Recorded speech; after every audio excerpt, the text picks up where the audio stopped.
Madam President, I have the honor of being the chair of the U.S. Helsinki Commission, representing this body in that commission. That's a commission that was established in 1975 in order to implement the U.S. responsibilities in the Organization for Security and Cooperation in Europe. Its membership includes all of the countries of Europe, as well as the former republics of the Soviet Union, Canada, and the United States. The main principles of Helsinki is that we are interested in each other's security. But in order to have a secure nation, you have to have a nation that respects the human rights of its citizens, that provides economic opportunity for its citizens, as well as the defense of their borders.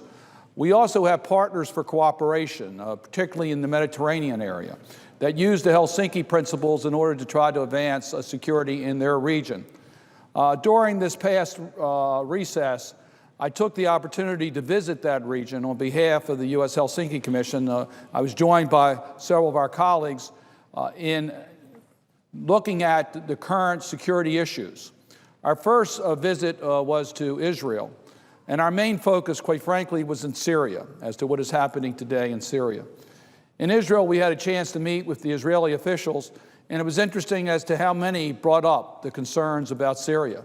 They were concerned about Syria's impact on Israel's neighbors and what was going to happen as far as security in that region. While we were there, there was an episode on the Syrian-Israeli border, and the Israelis provided health care to those who were injured, providing humanitarian assistance. And we thank the Israelis for providing that humanitarian assistance. It was interesting that the Israel officials pointed out the concern about the refugees that are leaving Syria, going into neighboring countries. We know the vast numbers.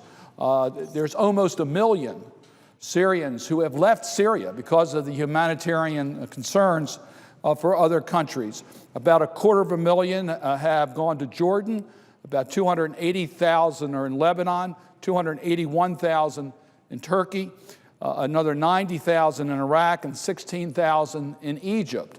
Well, Israel's concerned about the security of its neighbors, concerned about how Jordan is dealing with the problems of the Syrian refugees, how Lebanon is handling it. And we know the concerns about Hezbollah operations in Lebanon and how that is being handled with the Syrian refugee issue.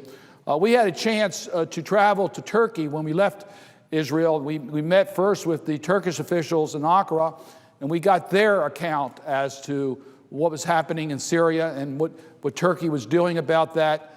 We then had a chance to visit the border area between Turkey and Syria. We visited a refugee camp in Kilis, where there's about 18,000 Syrian refugees.